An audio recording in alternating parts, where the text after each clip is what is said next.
Bismillahirrahmanirrahim. Assalamualaikum warahmatullahi wabarakatuh dan salam sejahtera. Nama saya Aminah binti Mohsin, mewakili ahli kumpulan iaitu Nur Sabrina Nazha, Zafirah Ebi Muin, Marianti Muhammad Raid dan juga Jiva Sanggita. Kami dari Fakulti Alam Bina dan Ukur Universiti Teknologi Malaysia, Johor, Malaysia. Hari ini saya akan membentangkan satu tajuk yang berkaitan dengan impak pembangunan bercampur terhadap kelestarian sosial. Ini adalah isi kandungan dalam pembentangan pada hari ini. Yang pertama, saya mulakan dengan pengenalan. Seterusnya, penyataan masalah, literature review iaitu konsep pembangunan bercampur, kaedah yang digunakan dalam kajian ini dan seterusnya mengenai analisis dan perbincangan dan akhirnya adalah kesimpulan daripada kajian yang dilakukan. Sebagai pengenalan, masalah tekanan bandar yang semakin meningkat kerana pertumbuhan ekonomi yang pesat selaras dengan kepelbagaian fungsi pembangunan untuk menjana pendapatan rakyat dan negara. Oleh itu, pembangunan bercampur ini merupakan solusi bagi mengoptimumkan intensiti kegunaan tanah untuk memenuhi keperluan ekonomi dan permintaan harta tanah. Sebenarnya Malaysia telah memberi penekanan dengan memberi ruang khas kepada pengenalan konsep pembangunan bercampur ini dalam terbitan rancangan Malaysia ke-10.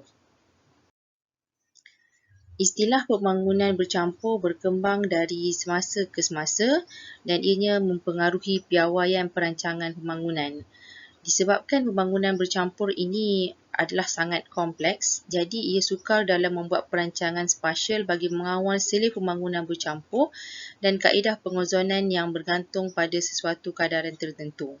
Selain daripada itu, pembangunan bercampur sebenarnya berpotensi untuk menjadi kawasan pembangunan yang berdensiti melebihi kapasitinya, mengundang kepada kesesakan lalu lintas, jenayah dan mengganggu privasi kawasan kediaman. Terdapat juga kajian yang terdahulu menyatakan bahawa pembangunan bercampur ini dilihat menarik perhatian pembeli berprofil tinggi yang sering mengutamakan potensi pelaburan dan juga spekulasi pemaju. Hal ini memberi pandangan yang negatif di mana pembangunan bercampur ini merupakan satu strategi pemaju untuk mengaut keuntungan. Oleh yang demikian, kajian ini ingin melihat kepada implikasi pembangunan bercampur terhadap kelestarian sosial. Konsep pembangunan bercampur. Pembangunan bercampur merupakan komponen yang menyokong konsep pembangunan padat seperti smart growth dan new urbanism. Pembangunan bercampur ini merujuk kepada projek pembangunan yang mempunyai lebih dari satu jenis penggunaan dalam satu bangunan kawasan kejiranan atau sebuah daerah di bandar yang dibangunkan oleh pemaju swasta atau agensi kerajaan. Konsep pembangunan bercampur ini juga dia menggabungkan dua atau lebih kegunaan tanah seperti kediaman, komersial, institusi dan perindustrian. Dan pembangunan bercampur ini juga terbahagi kepada dua iaitu pembangunan bercampur secara menegak dan juga pembangunan bercampur mendatar. Faktor-faktor yang mendorong kepada konsep pembangunan bercampur ini adalah kemudahan pengangkutan, pergerakan manusia, alam sekitar, sosial dan juga ekonomi. Di dalam gambar rajah ini menunjukkan bahawa jenis-jenis pembangunan bercampur di mana ini adalah bentuk pembangunan bercampur secara menegak iaitu vertikal di mana di kawasan bawah bangunan tersebut terdiri daripada kompleks perniagaan dan seterusnya di atas adalah apartmen. Ada juga pembangunan bercampur di mana pansapuri perkhidmatan ataupun pejabat dibangunkan di atas podium, di atas satu podium lah dan di bawahnya adalah perniagaan. Yang kedua adalah pembangunan bercampur mendatar di mana kawasan industri dan juga perumahan duduk berhadapan. Duduk di hadapan antara satu sama lain. Bagi mencapai objektif kajian iaitu untuk mengkaji implikasi pembangunan bercampur terhadap kelestarian sosial, maka kajian ini pakai reka bentuk kajian kuantitatif di mana untuk data primanya diperolehi melalui edaran borang soal selidik kepada 380 responden iaitu penduduk di Bandar Sunway, Subang Jaya. Okey, dan yang seterusnya data sekunder juga diperolehi melalui ekstrak bacaan tesis, artikel, jurnal yang berkaitan. Seterusnya kedua-dua data ini dikumpulkan dan dianalisis dengan menggunakan analisis frekuensi dan juga deskriptif. Analisis dan perbincangan dalam bab ini akan diterangkan berkenaan dengan profil responden dan juga implikasi pembangunan bercampur terhadap kelestarian sosial menurut pandangan responden dari 380 orang penduduk di Bandar Sunway, Subang Jaya. Okey, ini adalah dapatan hasil berkenaan dengan profil responden di mana dalam kajian ini 158 responden adalah di antara umur 30 hingga 39 tahun, manakala 145 lagi adalah di antara umur 20 hingga 29 tahun. Okey, seterusnya hasil pendapatan bulanan untuk responden adalah seramai 152 responden adalah di antara pendapatan RM2,500 sehingga 4,850. Yang ini membuktikan bahawa responden di kawasan kajian adalah di kalangan golongan B40. Okey, ini adalah implikasi pembangunan bercampur terhadap kelestarian sosial. Yang pertama adalah berlakunya peningkatan populasi di mana 72.9% yakni 277 responden bersetuju bahawa pembangunan bercampur ini menyebabkan berlakunya peningkatan populasi. Okey, peningkatan populasi sebenarnya mendatangkan manfaat kepada para pelabur namun berpotensi untuk menjejaskan keselesaan dan kesejahteraan penduduk. Statistik menunjukkan peningkatan populasi di Subang Jaya daripada 205,000 penduduk sehingga ke 708,000 penduduk pada tahun ini 2022 dan Majlis Pemandaran Subang Jaya akan menjangkakan peningkatan melebihi 1.5 million pada tahun 2035. Seterusnya, implikasi yang seterusnya adalah kawasan menjadi tarikan orang ramai dan 238 responden bersetuju bahawa pembangunan bercampur ini boleh menjadikan pusat tarikan kerana terdapatnya kawasan komersial yang aktif. Dan disebabkan ini ia menjadi manfaat kepada peningkatan peluang pekerjaan dan ekonomi negara. Namun begitu, isu tarikan orang ramai ini juga memberi implikasi yang negatif iaitu boleh menimbulkan isu keselamatan. Implikasi yang seterusnya adalah kos sara hidup yang membebankan di mana 173 responden yakni 45.5% setuju bahawa pembangunan bercampur ini menyebabkan kos sara hidup yang membebankan. Sebab pembangunan bercampur menawarkan sasaran pelanggan terhadap barangan dan perkhidmatan yang terletak di kawasan tersebut dengan meletakkan kawasan kediaman berdekatan dengan kawasan komersial. Jadi beberapa responden berkongsi bahawa penawaran gaji tidak setangding dengan kos sara hidup. Jadi dapatan kajian menunjukkan bahawa responden yang bersetuju ramai di kalangan responden yang berpendapatan golongan B40 iaitu 2,500 sehingga 4,850. Seterusnya, implikasi yang seterusnya adalah menggalakkan kesaksamaan sosial di mana 353 responden setuju bahawa pembangunan bercampur ini menggalakkan semua golongan mempunyai status yang sama, berpeluang dan mempunyai akses yang sama terhadap barangan dan perkhidmatan yang disediakan di kawasan tersebut. Dengan itu masalah kelas sosial dan jurang perbezaan di antara miskin dan kaya berkurangan dan tiada unsur diskriminasi yang boleh timbul di situ. Implikasi yang seterusnya adalah pendedahan jenayah dan risiko bahaya. 157 responden setuju bahawa pembangunan bercampur ini menjadi pusat tarikan dan mendorong kepada peningkatan sasaran jenayah. Nisbah jenayah indeks di Selangor telah menurun sebanyak 2,385 pada tahun 2019 dan juga 1,712 pada tahun 2020. Sepanjang tempoh PKP, jenayah berat juga menurun, namun jenayah samun dan ragut telah meningkat. Ini telah dicoretkan dalam Kosmo 2021. Kebanyakan responden bersetuju merupakan yang pernah menjadi mangsa atau mempunyai kerisauan kepada risiko bahaya ketika berjalan kaki di sekitar kawasan pengangkutan awam komersial dan kawasan tersebut tiadanya kemudahan CCTV. Implikasi yang seterusnya adalah peningkatan taraf hidup di mana 61.8% responden menyatakan bahawa setuju pembangunan bercampur ini mendorong kepada peningkatan taraf hidup dengan menawarkan lebih peluang pekerjaan dan juga peluang perniagaan kerana ada bangunan yang disediakan iaitu bangunan perniagaan yang di mana menawarkan peningkatan peluang pekerjaan. Hal ini menyebabkan peningkatan penghijrahan penduduk dan mengurangkan isu pengangguran di Malaysia. Implikasi yang seterusnya adalah peningkatan pencemaran bunyi di mana 178 responden bersetuju bahawa pencemaran bunyi adalah disebabkan oleh trafik yang sibuk dengan pertambahan kenderaan bermotor, lebih-lebih lagi di kawasan komersial. Responden yang bersetuju kebanyakannya dari kawasan yang sibuk dan berpendapatan di bawah 2,500. Faktanya pada tahun 2019, Majlis Perbandaran Subang Jaya dengan kerjasama Jabatan Alam Sekitar telah melaksanakan program tanam pokok bagi menyerap karbon dioksida dan pencemaran bunyi.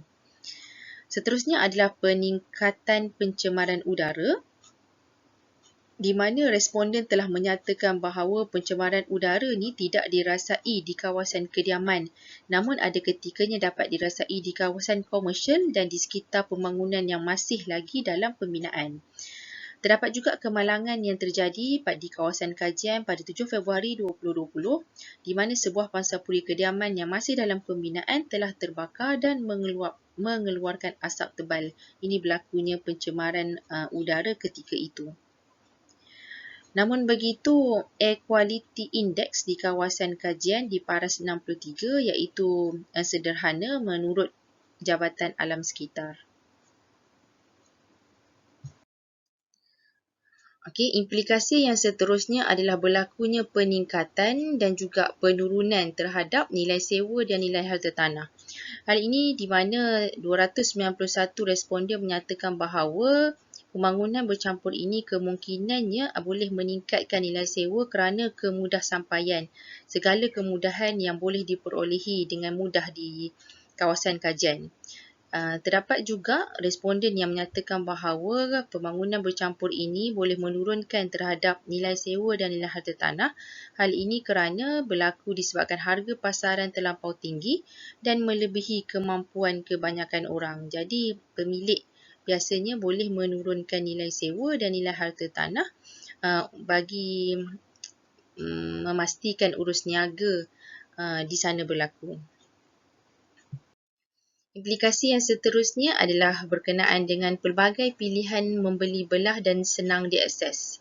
225 responden bersetuju di mana dengan adanya jenis guna tanah komersial yang berdekatan dengan kawasan kediaman, jadi mereka tidak perlu membazir masa dan tenaga untuk pergi ke tempat yang lebih jauh untuk mencari barang keperluan mereka. Implikasi yang seterusnya adalah kesesakan lalu lintas di mana 40% dan juga 46% menyatakan bahawa mereka sangat bersetuju bahawa pembangunan bercampur ini mempunyai pusat tarikan yang menyebabkan kunjungan orang dari luar kawasan. Jadi hal ini berkemungkinan terdapat kurangnya pengguna menggunakan kemudahan awam kerana ramai responden tidak bersetuju bahawa kemudahan pengangkutan awam yang ditawarkan selesa dan cekap. Maka mereka menggunakan kenderaan sendiri dan berlakunya kesesakan lalu lintas. Implikasi yang seterusnya adalah berkenaan dengan kemampuan untuk memiliki harta tanah di kawasan pembangunan bercampur dan kebanyakan responden iaitu 174 menyatakan bahawa tidak setuju kerana tidak mampu untuk memiliki harta tanah di sana kerana mereka bergaji di antara 2,500 sehingga 4,850. Implikasi yang seterusnya adalah berkenaan dengan kecukupan jaringan hijau di kawasan kajian. Responden menyatakan 256 menyatakan bahawa ia terdapat jaringan hijau seperti kawasan rekreasi yang mencukupi. Di mana kira-kira 30,000 batang pokok palma dan 150 spesies tumbuh-tumbuhan ditanam di sekitar bandar Sunway tersebut. Implikasi yang seterusnya adalah berkenaan dengan pengangkutan awam. 249 responden menyatakan tidak, iaitu tidak, pengangkutan awam yang disediakan adalah tidak selesa dan juga tidak cekap. Antara pengangkutan awam yang ditawarkan di kawasan kajian adalah bas rapid transit, bas rapid Kuala Lumpur dan transit aliran ringan iaitu LRT. BRT di bandar Sunway merangkumi kawasan perumahan, kawasan pendidikan dan kawasan komersial iaitu Setiajaya, Desa Mentari, Sunway Lagoon, Sunway Medical Center, kawasan universiti. Responden menyatakan bahawa pengangkutan awam tidak efisien kerana hanya terdapat 2 lorong sahaja yang boleh mengganggu jadual operasi sekiranya berlaku kecemasan, dan seterusnya hanya terdapat 1 pintu yang disediakan untuk orang awam menaiki dan menuruni pengangkutan awam tersebut. Implikasi yang seterusnya adalah berkenaan dengan menawarkan ketersambungan yang baik di mana 86.6% responden bersetuju bahawa di kawasan kajian terdapat ketersambungan yang baik, iaitu akses yang mudah ke Kuala Lumpur dan destinasi lain seperti di sekitar Lembah Kelang melalui beberapa laluan iaitu Kesas, NKVE plus ke destinasi utara. Manakala Lebuh Raya NPE dan Lebuh Raya Damansara Puchong melengkapkan ketersambungan Subang Jaya dengan Lebuh Raya yang lain. Implikasi yang seterusnya adalah berkenaan dengan infrastruktur dan kemudahan awam. 63.9% iaitu 243 responden menyatakan ia di kawasan kajian menawarkan infrastruktur dan kemudahan awam yang mencukupi. Bandar Sunway dikenali sebagai hub pendidikan tinggi. Terdapat beberapa universiti di kawasan kajian iaitu Universiti Monash Malaysia, Universiti Sunway dan juga Dewan Universiti. Bagi sekolah kebangsaan, terdapat Sekolah Kebangsaan Bandar Sunway dan Sekolah Kebangsaan Kampung Lindungan. Bagi pusat perubatan, terdapat Pusat Perubatan Sunway adalah terbesar di Subang Jaya. Manakala bagi hospital kerajaan terdekat di sekitar Shah Alam dan Puchong mengambil perjalanan sekitar 15 ke 20 minit. Ada juga terdapat Masjid Darul Ehsan dan juga bagi penganut agama Hindu terdapat Kuil Sri Varadarajan Perumal bagi memudahkan mereka untuk beribadah. Seterusnya adalah implikasi berkenaan dengan laluan pejalan kaki yang efisien. 70.5% iaitu 268 responden menyatakan ia di mana terdapat laluan pejalan kaki yang tertutup bernama Eco Walk. Eco Walk menyambungkan Sunway Pyramid, Menara Sunway, The Pinnacle Sunway, Sunway Joe Residence, Sunway Lagoon Club, Palm Village, Condominium, Sunway Medical Center, Sunway Monash University dan juga bus rapid transit. Maka dengan adanya laluan berjalan kaki ini yang tertutup ini akan memudahkan responden untuk bergerak ke sesuatu tempat. Implikasi yang seterusnya adalah berkenaan dengan tempat ruang letak kereta di mana 251 responden menyatakan tidak kerana ruang letak kereta tidak mencukupi menyebabkan kesesakan lalu lintas dan peningkatan meletakkan kereta di kawasan yang tidak sesuai dan berbahaya. Oleh itu, MBSJ dalam kajian ini mempunyai penyelesaian dengan mengenakan had parking selama 2 jam sahaja. Sebagai kesimpulannya, implikasi pembangunan bercampur terhadap kelestarian sosial ini boleh terbahagi kepada implikasi positif dan juga implikasi negatif. Di mana antara implikasinya adalah berlaku peningkatan populasi, kawasan menjadi tarikan orang ramai, kos sara hidup yang membebankan, menggalakkan kesaksamaan sosial, pendedahan kepada jenayah dan risiko bahaya, peningkatan taraf hidup, peningkatan nilai sewa dan nilai harta tanah, penurunan terhadap nilai sewa dan nilai harta tanah, peningkatan pencemaran udara, peningkatan pencemaran bunyi, pilihan membeli belah dan mudah diakses, kesesakan lalu lintas dan juga kemampuan memiliki harta tanah. Jadi dengan wujudnya implikasi-implikasi ini, ia sebenarnya memberi cabaran kepada pihak berkuasa untuk memenuhi segala keperluan rakyat di dalam kawasan yang berketupatan tinggi, terutamanya di kawasan pembangunan bercampur, supaya implikasi yang negatif dapat diselesaikan dengan mengambil kira segala perancangan yang akan dibuat pada pembangunan yang akan datang. Itu sekian dulu daripada saya. Terima kasih. Assalamualaikum warahmatullahi wabarakatuh. Terima kasih.